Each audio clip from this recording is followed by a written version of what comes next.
Okay, so today we're gonna be making, I'm gonna do the actual mixing part here today to make homemade bath bombs. And a word before I start, you are gonna have to order some supplies ahead of time for this. In particular, well, one thing that you'll probably have to order is citric acid. I actually ordered this off of Amazon. It was about $10. It was actually $8.99 with free shipping with Prime. It took a couple days to get here, but it's quite a bit, and so you can make these over, more than once. You can get quite a few bath bombs out of this. It does require half a cup. I did get the bigger bag. There is a smaller bag as well, but you will need to order this ahead of time because this is one of the key ingredients for the bath bombs.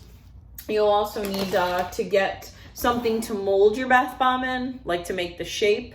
This doesn't have to be anything fancy. They do sell molds specifically for bath bombs, all different shapes. I actually have this little thing that Boone actually got in a Happy Meal that I'm gonna attempt to use because it's actually the exact perfect shape. You can use ice cube trays though. You can use the bottom of a container or of a cup, whatever. It'll work. But if you wanted to get fancy with it, you can. So the ingredients are a cup of baking soda, half a cup of citric acid, half a cup of Epsom salt. You can actually get the ones that are scented, like the lavender Epsom salt, and then you don't have to add the essential oils if you don't want to. Half a cup of cornstarch, just a little under a teaspoon, of water, 2 teaspoons of some kind of essential oil. Again, if you got scented Epsom salts, you don't have to do that.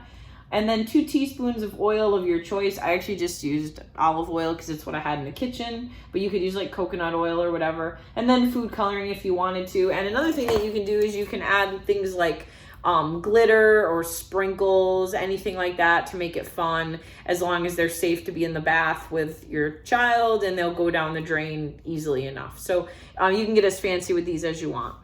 So all you do is you combine the ingredients, and I already have them in my glass bowl here, and you wanna get them, it is gonna be crumbly when you've reached the end, but you wanna make sure that everything is very evenly combined. It should kind of feel like damp sand. It's not going to be very sticky at all, so you might feel like you need to add more water, but you're gonna not wanna do that because it'll start to fizz, and you don't want it to be reacting when you haven't even gotten to use it yet. So what you'll see is if you kind of pack it into a ball here, okay, it should kind of keep its shape. All right, that's what you're looking for. And so as it does that and it keeps it, and you want to, whatever mold you put it into, you want to pack it in there really tightly. Pack as much of it in that area as you can. And then after it has time for the water to dry, it should keep that shape nicely. So what I'm going to do is I'm going to pack my my mold there. I might put it into a couple of other shapes too, since I have some extra, and I'll get back to you after they have taken their shape, and we'll talk about what each ingredient does for the bath bomb. Okay, so after allowing these to dry overnight, and I did put some sprinkles in the mix after all, this is what we ended up with. And these are, I couldn't get it to stay in my spherical mold, so I did end up with 2 halves here. What I would probably do in the future is maybe pack them into some muffin tins, or I actually have a donut pan that would work really well, or order some of the ones that are specifically made to make bath bombs off of Amazon. But you want to make sure that you pack this mixture in very tightly. I would also, in the future, play around a little bit with allowing them to fully dry, maybe over 3 days in the actual mold. I did pop them out when they were a little bit wet. So for future, like I said, I might want to just give them even more time to dry, but just right in the mold. Now, let's see if these work. So I'm going to go ahead and drop one in. And just like they're meant to, you get quite a reaction there. Now, of the ingredients, the thing that's causing them to fizz is actually the citric acid.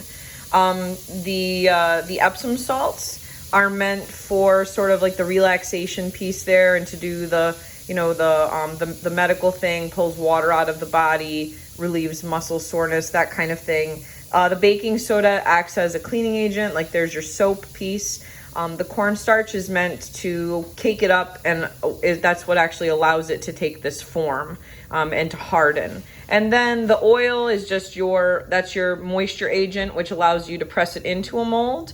You want to drop the other one in? Go ahead. Which allows you to actually press it into the mold without using water, because the citric acid will start to react with water immediately. That's why it uses such a small amount of water. And then the essential oils, that's just to add some scent and things like that.